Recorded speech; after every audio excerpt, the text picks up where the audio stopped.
اعوذ باللہ من الشیطان الرجیم بسم اللہ الرحمن الرحیم والعصر ان الانسان لفی خسر الا الذین آمنوا وعملوا الصالحات وتواصوا بالحق وتواصوا بالصبر۔ یہ سورۃ العصر ہے، چھوٹی صورتوں میں سے ایک صورت ہے، لیکن معنی اور مفہوم کے لحاظ سے گویا پورے قرآن کا خلاصہ ہے، یا پورا قرآن اس کے اندر بند ہے، سارے انبیاء کی دعوت اس کے اندر بند ہے، انسان کی کامیابی اور ناکامی کا جو معیار ہے، جو پیمانہ ہے، وہ اس کے اندر بند ہے، اور انسانیت کی بدبختی کے بہت کم لوگوں نے اس کے اوپر دھیان کیا ہے۔ اس کے بارے میں مختلف قول بھی ہیں کہ اگر اس صورت کے علاوہ کچھ نہ نازل ہوتا تب بھی انسانیت کی کامیابی کے لیے کافی تھی، اور صحابہ کرام ایک دوسرے کے سامنے یہ پڑھا کرتے تھے تاکہ یہ یاد بالکل تازہ رہے، یہ چیز کبھی دماغوں سے اوجھل نہ ہو جائے۔ اس کے معنی مفہوم کو سمجھنے کے لیے کسی فقیہ نے یہ بھی کہا کہ اس کی سورۃ العصر کا معنی اور مفہوم میں نے ایک برف بیچنے والے سے سیکھا، جو آوازیں لگا رہا تھا کہ لوگوں میری برف خرید لو قبل اس کے کہ پگھل جائے، پگھلنے کے بعد یعنی اس کی کوئی قیمت نہیں رہے گی۔ یہ مثال ہے زندگی کی، اس زندگی کو استعمال کر لو قبل اس کے کہ یہ انسان کی موت آ جائے اور پھر یہ ہڈیوں کا پنجر ہو جائے اور پھر کیڑوں مکوڑوں اس کو کھا جائیں، اس جسم کو، اور پھر پچھتاوا ہو کہ اس جسم کو ہم نے اس مقصد کے لیے کیوں نہیں لگایا جس کے لیے اس کو پیدا کیا گیا تھا، اور پھر واپسی نہیں۔ اس کے اندر بتایا گیا کہ یہ چار چیزیں ہیں ناکامی سے بچنے کے لیے، یہ بھی ذہن میں رکھیں ہم لوگ کہ جہنم کی آگ سے بچنے کے لیے، دنیا کی ذلت اور خواری سے بچنے کے لیے یہ چار چیزیں تو بہرحال ہمارے اندر آنی چاہیے، اور اگر یہ نہیں آتی ہیں تو پھر اللہ کی کتاب کے بارے میں تو ہمارا ایمان ہے کہ بالکل سچی کتاب ہے، یہ بالکل حقیقت بیان کرتی ہے، اس کا کہا بالکل حق ہے، اور جو کہتی ہے وہ ہو کے رہے گا، کہ ساری انسانیت گھاٹے میں ہے، انسان جو ہے یہ خسارے میں ہے، سوائے ان لوگوں کے جن کے اندر یہ چار چیزیں آ گئیں کہ الا الذین آمنوا وعملوا الصالحات۔ پہلی بات تو یہ ہے کہ ایمان خالص، بالکل خالص ایمان جس کے اندر شرک کا شائبہ تک نہ ہو۔ اگر شرک کا شائبہ تک بھی اس کے اندر آ گیا، بال برابر بھی اس کے اندر شرک آ گیا تو وہ ایمان نہیں۔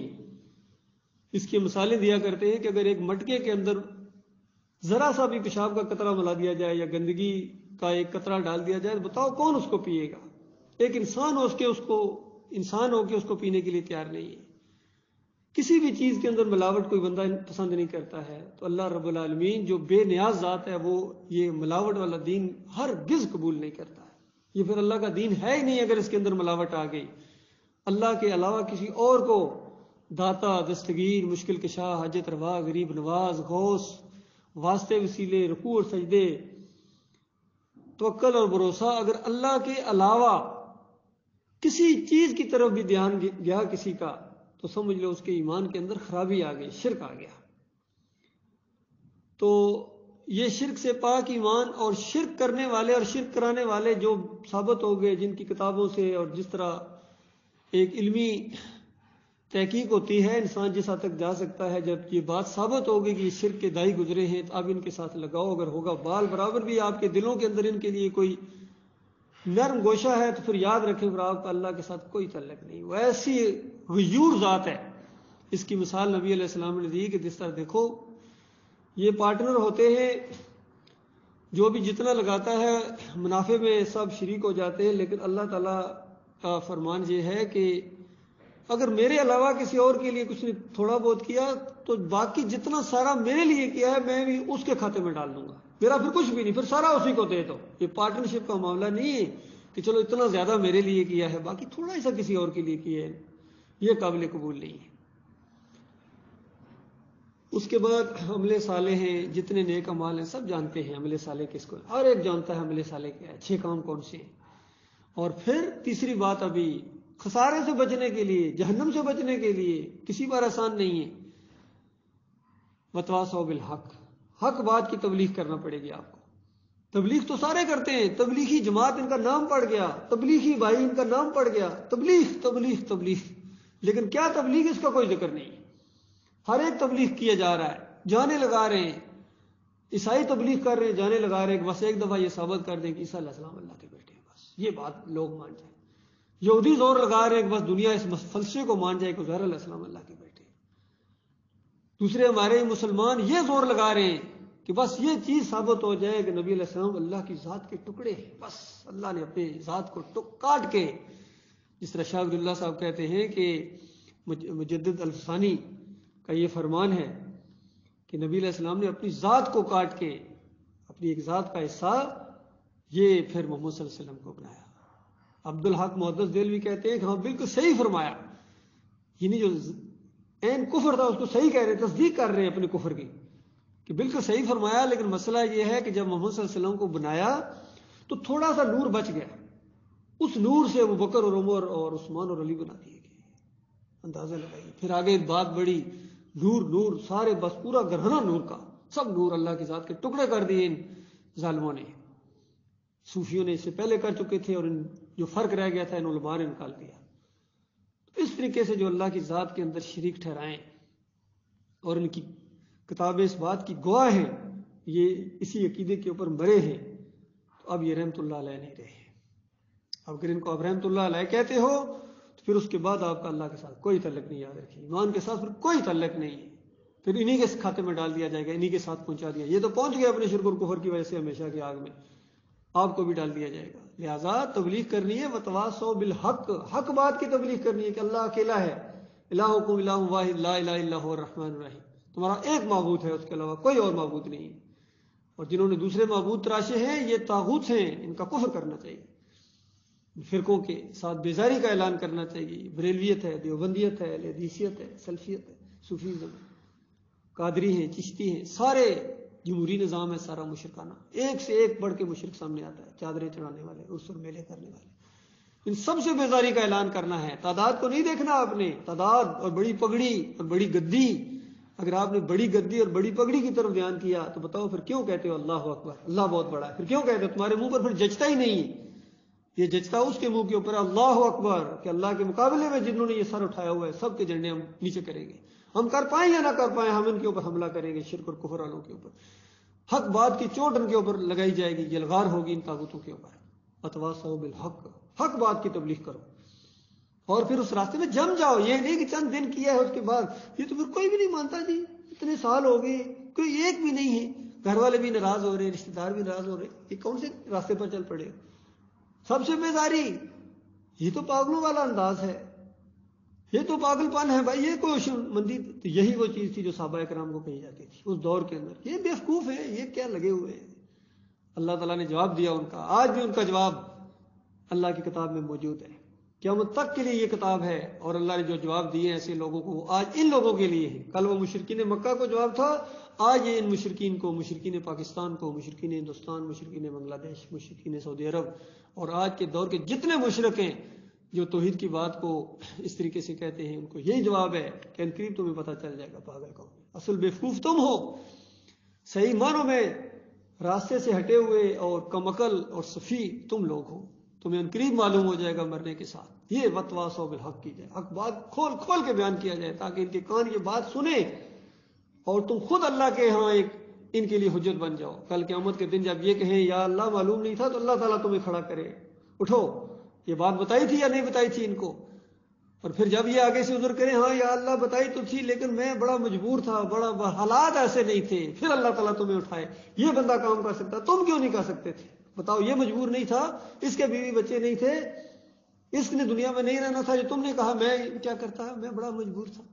جس اندر ہر عذر منہ پر دے مارا جائے گا میرے بھائی، خسارے سے نہیں بچ سکو گے، خسارے سے بچنا ہے تو وتواصوا بالحق کرنی ہے، اس یقین کے ساتھ کہ میرا مالک میرے لیے کافی ہے، بس پوری دنیا ایک طرف ہو جائے، کہنا بڑا آسان ہے، لیکن جب وتواصوا بالحق کہو نا، کرو نا، اس وقت جب قیامتیں برپا ہوتی ہیں، اس وقت اپنے چچا، سگے ماموں، کسی کا باپ، کسی کا بیٹا سامنے آ جائے گا، کسی کی بیوی بگڑ بیٹھے گی، کسی کے بچے بگڑ بیٹھیں گے اس راستے کے اندر حالت کسی کی پرواہ نہ کی جائے اللہ کے معاملے میں۔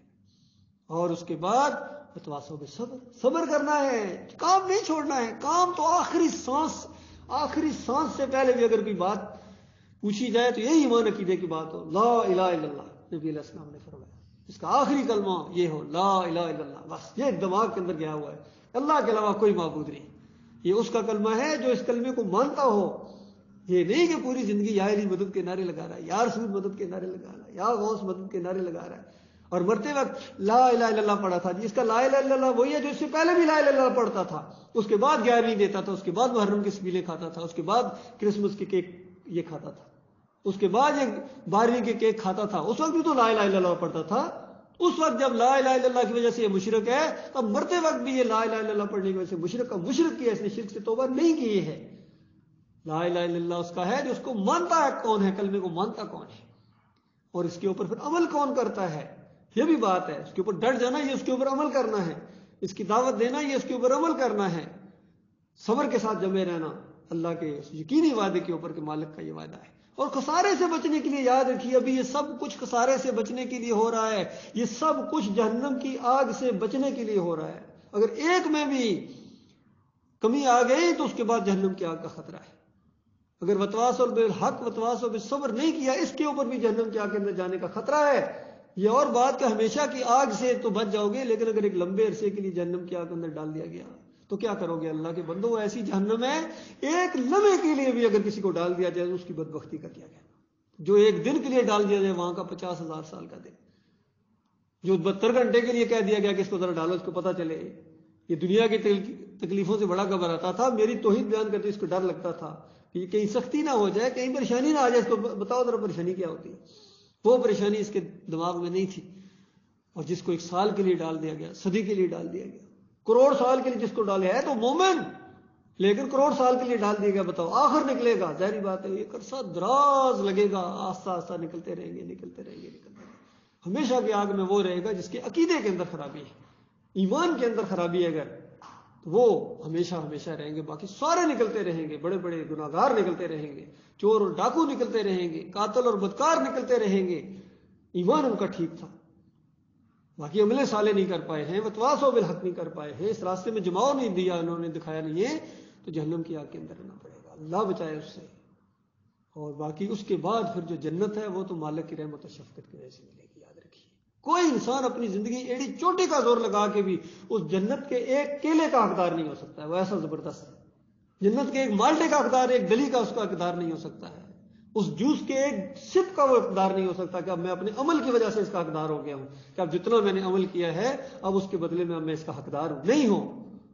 یقین کیجئے جنت خالص اللہ کی رحمت ہے، اور اللہ تعالیٰ اپنے بندوں کے اوپر نچھاور کرے گا۔ نبی علیہ السلام نے فرمایا اللہ تعالیٰ نے اپنی رحمت کے 100 حصے کیے ہیں، 100 حصے، ایک حصہ اس نے پوری کائنات کے اندر بکھیرا ہے، ایک حصہ صرف، باقی 99 کو چھیڑا ہی نہیں گیا ابھی تک، اللہ تعالیٰ نے اس کو ٹچ بھی نہیں کیا ہے۔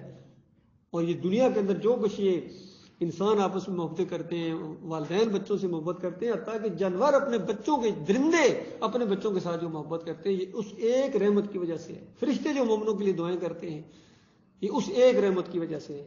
اور قیامت والے دن اللہ تعالیٰ اس رحمت کو بھی اٹھائے گا اور 99 کے اندر شامل کر کے، 99 کے اندر شامل کر کے پوری کی پوری رحمت مومنوں کے اوپر نچھاور کر دے گا، صرف مومنوں کے اوپر، مخلص مومنوں کے اوپر۔ اس رحمت میں سے مشرک کا کوئی حصہ نہیں ہوگا۔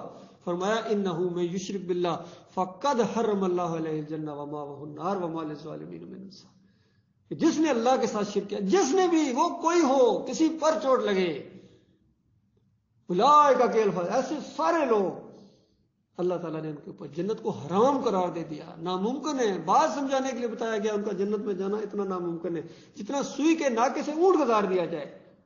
اور پھر اللہ تعالیٰ نے رشتے گنوائے، لوط علیہ السلام، نوح علیہ السلام کی بیوی جہنم میں جائے گی اور وہ ان کے خاوند نہیں بچا سکیں گے، نوح علیہ السلام کا بیٹا جہنم میں جائے گا، اور نوح علیہ السلام نے ابراہیم علیہ السلام کا والد، اسی طرح آخری نبی محمد صلی اللہ علیہ وسلم کی والدہ، والد، دادا، سارے کے سارے ان کے ذکر آیا ہے حدیثوں کے اندر۔ نبی علیہ السلام بے پاس کچھ نہیں کر سکتے، کچھ نہیں کر سکتے ہیں، اور اللہ تعالیٰ واقعی بے نیاز ہے۔ یہ ساری چیزیں اللہ نے اپنی بے نیازی کو دکھانے کے لیے کی، کوئی ایک بھی ایسا نہیں ہے کہ جو ایسا ہو کہ جس کے لیے اللہ تعالیٰ ناانصافی کرے، کہتے ہیں نبی علیہ السلام کے والدین کو اندازہ لگے مفسر لکھ رہے، بعد میں زندہ کر کے کلمہ پڑھوا کے پھر وفات کر دی. بتاؤ دوسروں کا پھر کیا قصور تھا؟ اللہ کی انصاف کی طرف گیا ہے. انہوں نے اصل میں یہ نبی کو پوجتے ہیں، یقین کیجیے نبی کو پوجتے ہیں، نبی کو نہیں مانتے ہیں. چاہے کہ آج کے دور کے طارق قادری ہوں یا خادم حسین رضوی ہوں، طارق جمیل ہوں، تقی عثمانی ہوں، سارے کے سارے، فضل الرحمان ہوں آج کے دور کے، باقی اس سے پہلے والے بھی سارے صوفی، عبد القادر جیلانی ہوں، محی الدین چشتی ہوں، علی اجویری ہوں اور مجدد الفسانی ہوں، سب کی کتابیں اٹھائیں کے عقیدے دیکھیں، ایک سے ایک مشرکانہ عقیدہ، ایک سے ایک کافرانہ عقیدہ.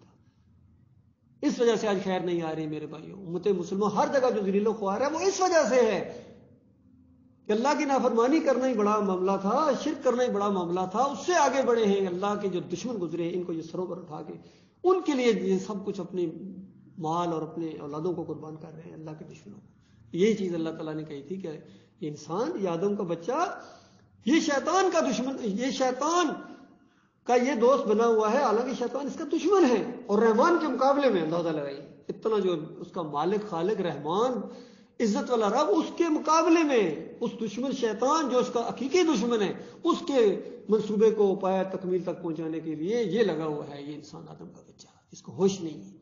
یہ ابلیس کا یہ منصوبہ ہے، وہ ہمیشہ کی جہنم کے آگ کے اندر لے کے جانا چاہتا ہے آپ کو میرے بھائی.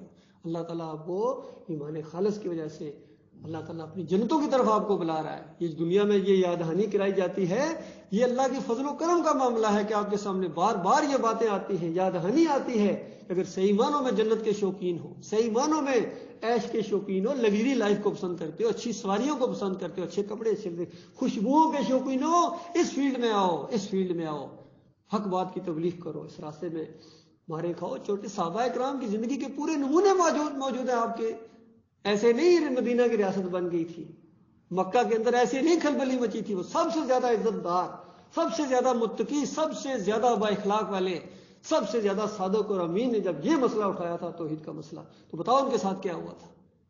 یہ ہے ہمارے نبی محمد صلی اللہ علیہ وآلہ وسلم، ان کا اسوہ ہے. ہر طریقہ اختیار کیا اس دعوت کو روکنے کے لیے. انہوں نے کہا ایک ہاتھ پر چاند رکھ دو، ایک ہاتھ پر سورج رکھ دو جو ناممکنات میں سے ہے، اگر اس کو بھی تم ممکنات میں کر دو تو میرے سے یہ امید نہ رکھنا یہ دین غلبہ پکڑے گا یا میری جان جائے گی. اس جرت کے ساتھ جو اٹھتے ہیں وہ اس راستے میں قائم رہتے ہیں. پھر صحابہ اکرام کی ایک سے ایک مثال موجود ہے، ایک سے ایک کارنامے، ایک سے ایک تاریخ بڑی بڑی ہے آپ کے سامنے اللہ کے بندوں. یہ کیا صرف کتابوں کے اندر رہنے کے لیے ہے یا اس کا عملی پہلو بھی کوئی ہے؟ اس کا عملی پہلو اختیار کرو اللہ کے بندو، اس دین کو اختیار کرو. پہلے خود سچے دل سے توبہ کرو، معافی مانگو اپنے مالک اور خالق سے. اللہ کی نافرمانی کرنا کوئی بچوں کا کھیل نہیں ہے، یہ گاجر مولی نہیں ہے کہ پیٹ کے اندر اس طرح آسانی کے ساتھ ہضم ہو جائے. خالق کائنات کا حکم آ جائے اس کے بعد انسان کے اندر کوئی سوچ بھی نہ پیدا ہو، ایسا نہیں ہو سکتا ہے. اللہ تعالیٰ اس صورت کے اوپر غور و فکر کرتے ہیں. پورا قرآن کا مضمون یقین کیجیے آپ دیکھیں. بتائیے ہر نماز کے اندر یہ پڑھتے ہیں اہدنا الصراط المستقیم صراط الذین انعمت علیہم، کتنی مرتبہ؟ کم از کم 17 مرتبہ ایک نمازی ہے میرے خیال میں وہ دن میں پڑھتا ہے یہ صورت، اور اللہ سے کہتا ہے یا اللہ مجھے نیک لوگوں کے راستے پر چلا، مجھے نیک لوگوں کے راستے پر چلا. اور ایک لمحے کے لیے اس راستے پر چلنے کے لیے تیار نہیں، دوسروں کے راستے پر چلتا ہے، لانتیوں کے راستے پر چلتے ہیں. یہ یہودیوں کے راستے پر، عیسائیوں کے راستے پر، ہندوؤں اور دنیا داروں کا راستہ جو ہے، جو اس سے پہلے قارون کا راستہ، یہ اس راستے پر چلنے میں یہ لگے ہوئے ہیں. اور منہ سے بس بغیر سوچے سمجھے نکلے جا رہا ہے کہ یا اللہ صراط مستقیم دکھاؤ. اللہ نے دکھا دیا ہے، اس کے بعد نہ چلو تو اللہ تمہیں زبردستی کرے، نیچے آ کے اللہ درخواست کرے حضرت صاحب چلو نا، کیا مسئلہ ہے؟ نہیں، ایسا کبھی بھی نہیں ہوگا. خود چلنا پڑے گا، پہلا سٹیپ آپ کو خود لینا پڑے گا میرے بھائی. پہلا سٹیپ جو ہوتا ہے پوری طرح شوق کے ساتھ دل کی گہرائیوں سے فیصلہ کرو کہ دنیا کے چاہنے والے ہو یا آخرت کے چاہنے والے ہو. اس طرح ایمان کے راستے میں ایک قدم ڈالو گے، اس کے بعد دیکھنا اللہ تعالیٰ تمہیں کس طرح کھینچ لے گا اپنی طرف، کس طرح ایسا ماحول بنائے گا اللہ تعالیٰ. اللہ کی مدد آپ کے ساتھ، جس کے ساتھ اللہ ہو وہ تعداد کو دیکھے گا. بتاؤ اللہ کے بندو، جس کے ساتھ اللہ ہو وہ تعداد کو دیکھے گا. جس کے ساتھ اللہ ہو وہ وسائل کا رونا روئے گا کہ میرے پاس وسائل نہیں ہے. وہ اللہ کے بندو وسائل آپ کے انتظار میں ہیں کہ یہ دعوت تو اٹھاؤ، وسائل دوڑتے ہوئے آئیں گے. یقین کیجیے ایسے ایسے اللہ تعالیٰ ماحول پیدا کر دے گا. یہ ایسا دین نہیں ہے کہ جو بس وسائل سے ہوتا ہے. نہیں، نبی علیہ السلام کے کس طرح انداز سے دعوت اٹھائی تھی، صحابہ کرام کا کیا معاملہ تھا. یہ ساری چیزیں ذہن میں ہوں گی تب یہ اس راستے پر چلنا ممکن ہو سکے گا، ورنہ نہیں چل سکتے. یقین بڑے بڑے آئے تھے، بڑے بڑے جن سے بڑی بڑی امیدیں بھی تھیں، لیکن اس کے بعد دنیا کا پریشر ان کے اوپر آیا، دنیا کی لالچیں آئیں ان کے عقیدے کے اندر، پھر شرک کا، کیونکہ عوام کو خوش کرنا ہے، لوگوں کو خوش کرنا ہے، وہ اللہ کو خوش کرنے کا کہاں جذبہ ہے. اس راستے میں بڑی پریشانیاں ہیں.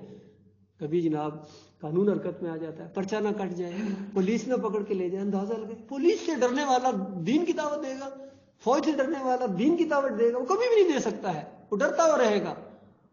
اس لیے کسی کی پرواہ نہ کرو میرے پیارے بھائیوں، اور اس کے لیے منظم ہو کے آپس میں میٹنگ کر کے غور و فکر کر کے اس ماحول کے اندر یہ بات تو سمجھ میں آ گئی ہے، اب اس کو آگے کس طرح پھیلانا ہے، یہ اس پر ہونا ہے. یہ نہیں کہ بس وہ تربیت کھیلتے رہے، جس طرح پہلے بھی کھیلتے رہے، گٹھے ہوئے جی کھانا بس کھانا بڑا اچھا تھا جی، یہ وہ بڑا بہترین کھانا کھایا، وہ کھانا تو کھلایا گیا تھا، وہاں آئے ہو کچھ میٹنگ بھی کی ہے کہ کرنا کیا ہے، اللہ کے دین کے لیے باہر نکلنا ہے، یہ بھی کچھ اس پر بھی کچھ گفتگو ہوئی ہے. نہیں جی اس کے وہ ٹائم نہیں تھا جی، باقی بس ایسے کیسے معاملہ چلے گا، ایسا نہیں چل سکتا. باہر نکلنا پڑے گا، توحید کی دعوت دینی پڑے گی، ماریں کھانی پڑیں گی، جیلیں انتظار میں ہے، ہر چیز آپ کا ساتھ دے گی، یقین کیجیے. لیکن وہ بات تو لے کر اٹھے. اللہ تعالیٰ یہ بات دل کے اندر اس کو جگہ دے، مالک غور و فکر کریں، اور اندر ایک بے چینی سی پیدا ہو، ہر وقت اس کے لیے سوچیں. یہ کہ رات کا کھانا کیا ہوگا، اس سے زیادہ یہ سوچیں کہ یہ کام کرنا ہے. رات کو یہ کہ صبح ناشتے میں کیا ہوگا، اس سے زیادہ یہ بات اگر نہیں ہے آپ کے نزدیک اہمیت رکھتی، تو پھر اس کے بعد ایمان خالص نہیں ہے. یہ ہے صحیح معنوں میں آخرت کے اوپر نظر رکھنے والا انسان ہر وقت کرے گا. اس کے لیے چھوٹا سا ایک واقعہ، جس طرح پہلے میں نے کہا کہ لوگوں نے واقعات کے ذریعے اس صورت کو سمجھانے کی کوشش کی، جس طرح برف والے کا واقعہ، اسی طرح ایک چھوٹا سا موٹیویشنل میں نے واقعہ سنا. کسی نے، کوئی غریب آدمی تھا، وہ زمیندار کے پاس گیا، اس نے کہا کہ میں بھی بڑا امیر، آپ کے پاس اتنی زمینیں ہیں، مجھے بھی تھوڑی سی دے دو تاکہ میں بھی امیر ہو جاؤں. تو اس نے کہا ٹھیک ہے، یہ جاؤ. ایک نشانی اس نے دی، کوئی کپڑا یا کوئی ایسی چیز کہ دوڑتے جاؤ، اور جہاں تک تم دوڑ کے پہنچو گے نا، وہاں جب کپڑا وہاں رکھو گے یا نشانی یا وہاں قلعہ ٹھوک دو گے، تو بس یہاں تک زمین تمہاری، لیکن میری ایک شرط یہ ہے کہ شام کے 5 بجے واپس آنا ہے. اس نے کہا ٹھیک ہے. وہ ایک دم خوشی سے اچھلنا شروع ہو گیا، اب تو میں امیر ہو گیا، سارے کلیے ہاتھ میں آ گئے، سب مسئلہ حل ہو گیا. دوڑ پڑا، دوڑتا گیا، اگلی زمینیں دیکھے اور دوڑے، یہ بھی میری ہونی چاہیے، یہ بھی میری ہونی چاہیے. لیکن بھول گیا کہ 5 بجے واپس بھی جانا تھا، یہ اس نے شرط لگائی تھی. اور پھر جب واپس ہوا، تھک گیا، جب بالکل کیا واپس چلتا ہوں، تو ٹائم دیکھا تو کہتا ہے 15-20 منٹ رہ گیا، اب تو بہت مشکل. تیز دوڑا، گر گیا، پہنچ ہی نہیں سکا.